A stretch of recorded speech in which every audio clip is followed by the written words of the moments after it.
Filipino, Grade 1, Quarter 2, Week 3.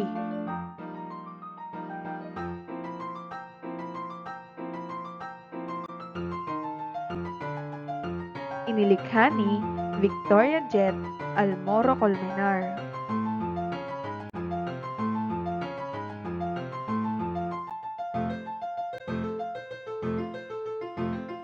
Kamusta mga bata? Ako nga pala si Aurora. Samahan ninyo ako sa aking pag-aaral sa araw na ito.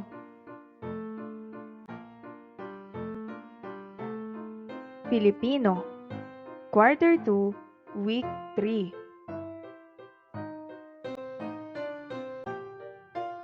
Ang ating paksa sa araw na ito ay ang pagsulat ng malalaki at maliliit na letra.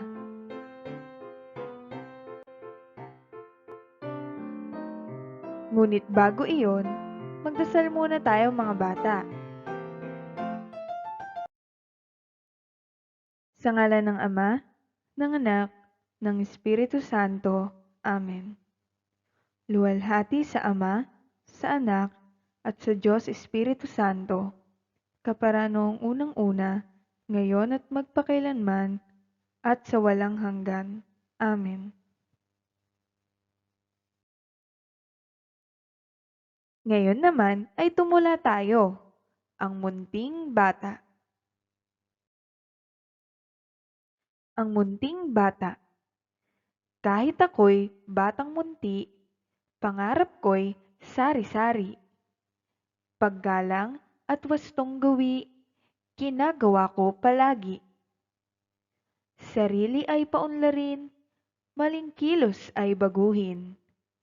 Pag-aaral pagbutihin, tiyak, tagumpay ay kakamitin. Tandaan. Unang bilang. Ihanda ang inyong lapis at papel upang makasabay ka sa ating leksyon.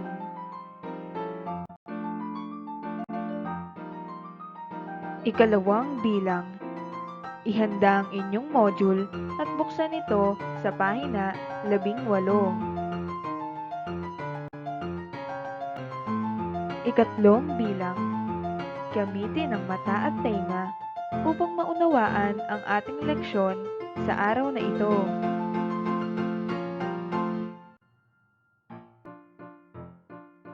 Sa araling ito, ikaw ay inaasahang makasusulat ka ng malalaki at maliliit na letra na may tamang layo sa isa't isa.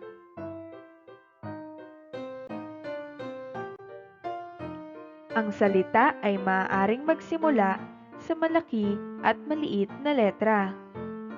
Narito ang ilan sa mga kailangan tandaan sa paggamit ng malaking letra.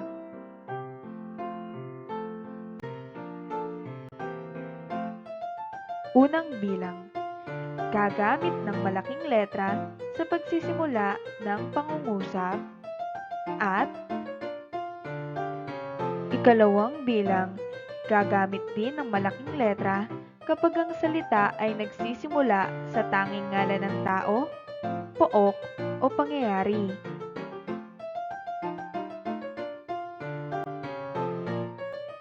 Gamit ng malaking titik. Unang bilang. Sa simula ng pangungusap. Ang unang titik sa isang pangungusap ay nagsisimula sa malaking titik. Halimbawa, ang magkaibigan ay nag-uusap. Ang unang titik sa pangungusap ay nagsisimula sa malaking titik. Ikalawang halimbawa, marami akong paboritong basahin. Ang unang titik sa pangungusap ay nagsisimula sa malaking titik.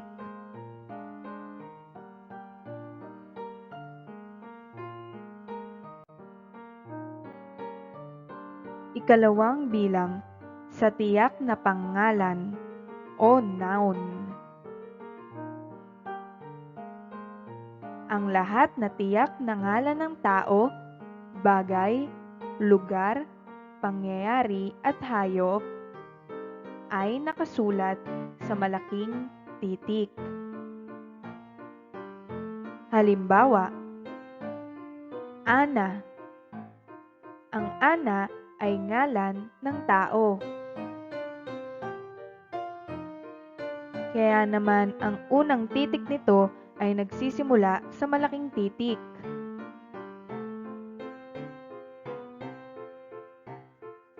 Ikalawang halimbawa ay Mongol.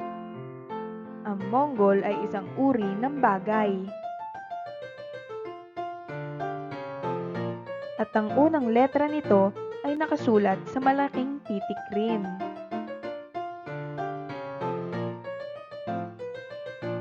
Ang Bohol ay halimbawa ng ngalan ng lugar.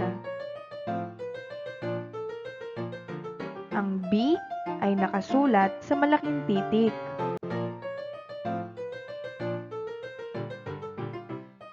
Ang Pasko ay isang uri ng pangyayari. Ang letrang P ay nakasulat sa malaking titik.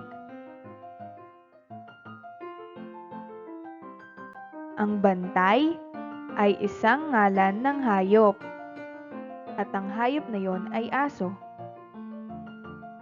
Ang letrang B ay nakasulat sa malaking titik.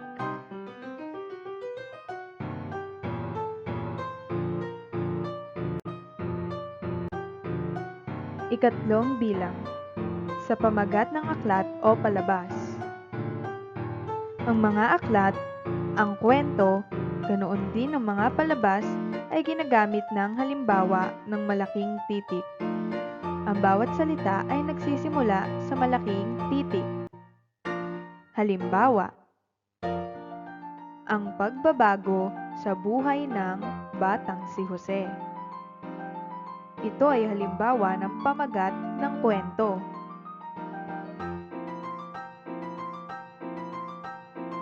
Ang unang letra ay malaking titik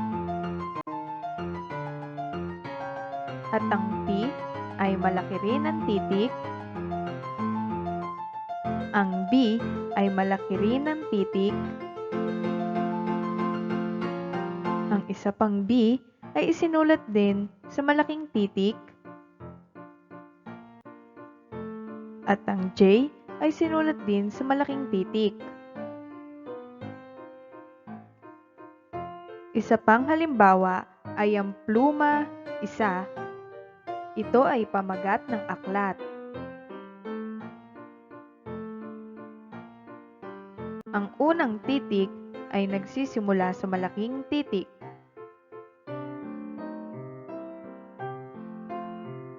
Ang going bulilit naman ay halimbawa ng palabas. Ang G ay malaking titik at ang B ay malaki rin ng titik. Ang TV Patrol ay isa ring uri ng palabas. Ang T, V at P ay malaki ang titik.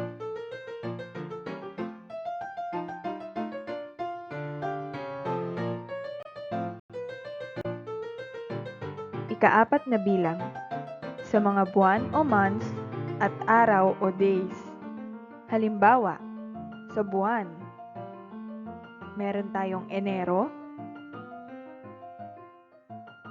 Nagsisimula ito sa malaking titik. Hunyo. Nagsisimula rin ito sa malaking titik. Setyembre. Nagsisimula sa malaking titik. At Disyembre. Nagsisimula din ito sa malaking titik. Pagdating naman sa mga araw, tulad ng Lunes, nagsisimula ito sa malaking titik.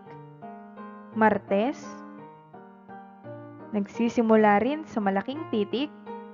Huwebes, nagsisimula rin sa malaking titik. At Linggo, nagsisimula rin ito sa malaking titik.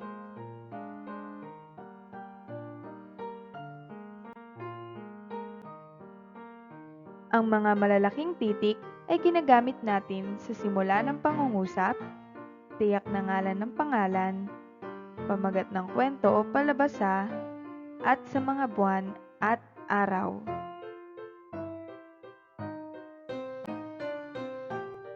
Ang kaalaman sa pagsulat ng malaki at maliit na letra ay mahalagang pundasyon sa pagsulat. Gawain sa pagkatuto bilang isa. Basahin at isulat ng tama ang mga letra ng mga salita, parirala, o pangungusap. Isulat ang sagot sa iyong kwaderno. Basahin at isulat ng tama ang mga letra ng mga salita, parirala, o pangungusap. Isulat ang sagot sa iyong kwaderno.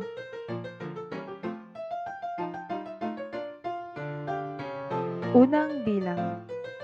Antipolo City. Antipolo City.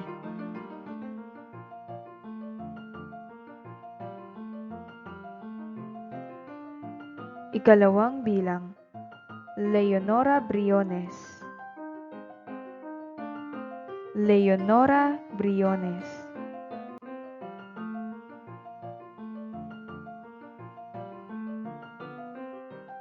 Ikatlong bilang. Ako ay mapagmahal sa kalikasan.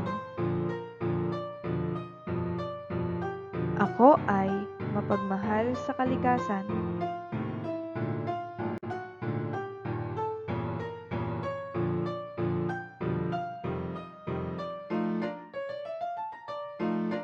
Ikaapat na bilang. Malamig ang klima sa Baguio. Malamig ang klima sa Baguio.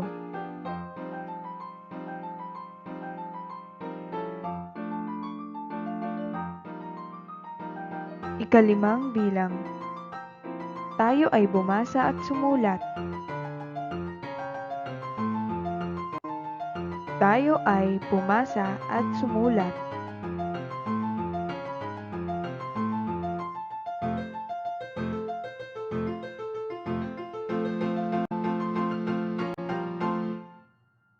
Gumawa ng tala ang sagot. Unang bilang, ikalawang bilang, ikatlong bilang, ikaapat na bilang, at ikalimang bilang.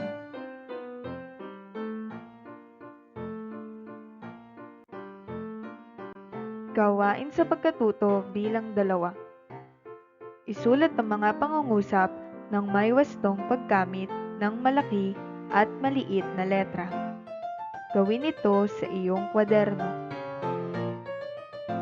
Isulat ang mga pangungusap ng may wastong paggamit ng malaki at maliit na letra. Gawin ito sa iyong kwaderno.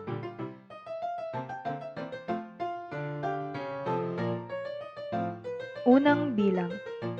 Si nanay ay maagang nagluluto ng almusal. Si nanay ay maagang nagluluto ng almusal.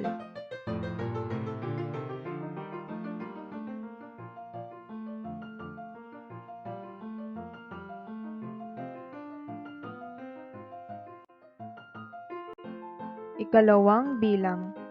Masaya si Bunso sa kanyang ginagawa. Masaya si Bunso sa kanyang ginagawa.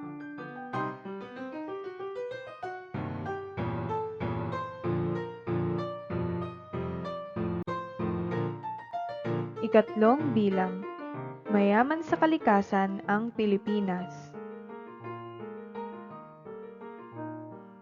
Mayaman sa kalikasan ang Pilipinas.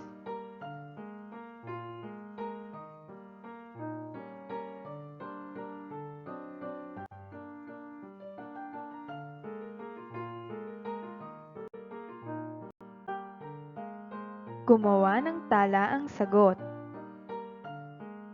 Unang bilang, ikalawang bilang, at 3 bilang. Isulat ito sa inyong kwaderno.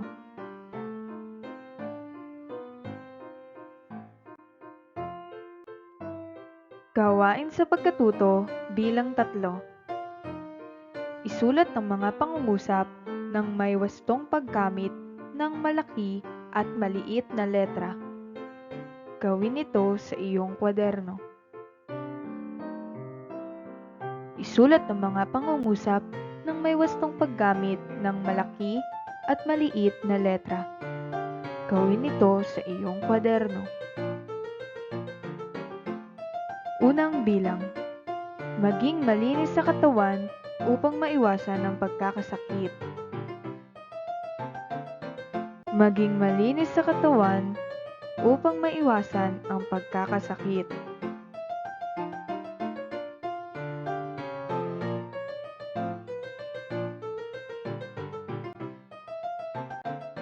Ikalawang bilang. Itapon ng mga basura sa tamang lalagyan. Itapon ng mga basura sa tamang lalagyan.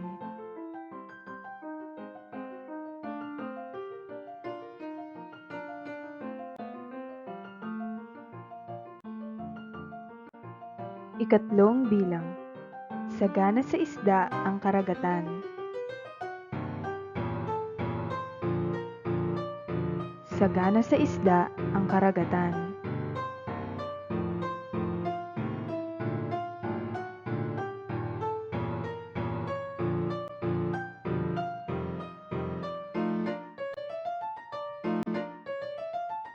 Gumawa ng talaang sagot. Unang bilang. Ikalawang bilang. At 3 bilang. Isulat ito sa inyong kwaderno.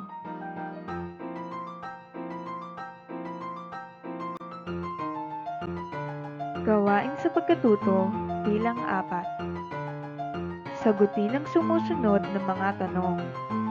Isulat ang buong pangungusap gamit ang malaki at maliit na letra na may tamang layo sa isa't isa. Gawin ito sa iyong kwaderno. Sagutin ang sumusunod na mga tanong. Isulat ang buong pangungusap gamit ang malaki at maliit na letra na may tamang layo sa isa't isa. Gawin ito sa iyong kwaderno. Unang bilang. Ano ang pangalan mo?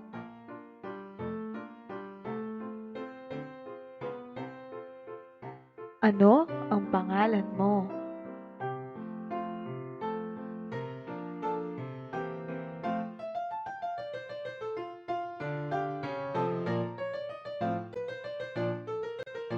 Ikalawang bilang. Saan ka nakatira?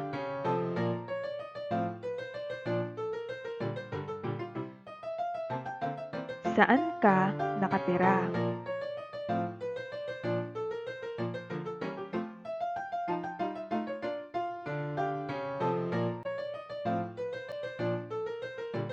Ikatlong bilang. Sino ang guro mo sa Filipino?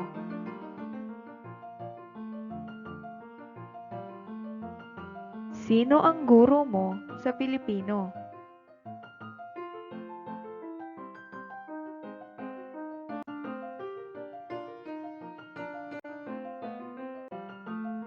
Ikaapat na bilang. Ano ang pangalan ng iyong matalik na kaibigan?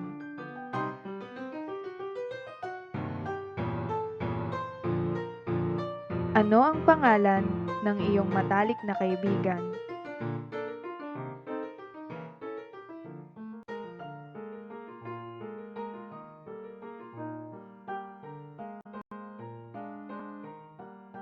Ikalimang bilang.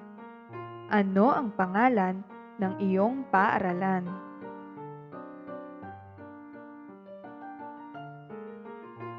Ano ang pangalan ng iyong paaralan?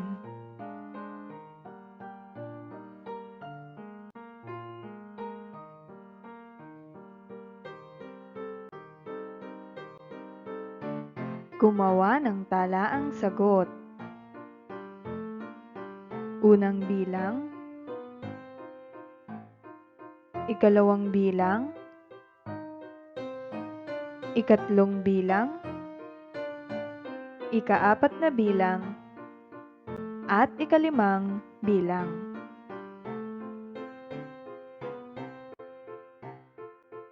Tandaan, ang kaalaman sa pagsulat ng malaki at maliit na letra ay mahalagang pundasyon sa pagsulat.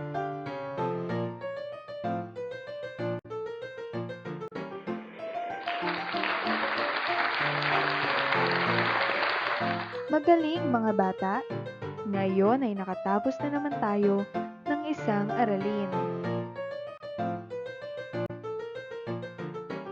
Filipino, Grade 1, Quarter 2, Week 3.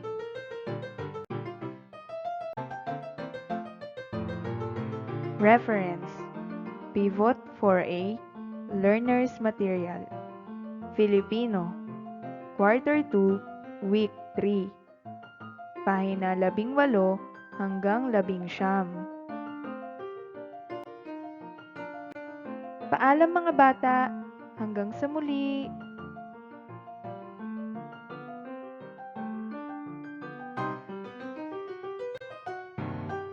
Salamat!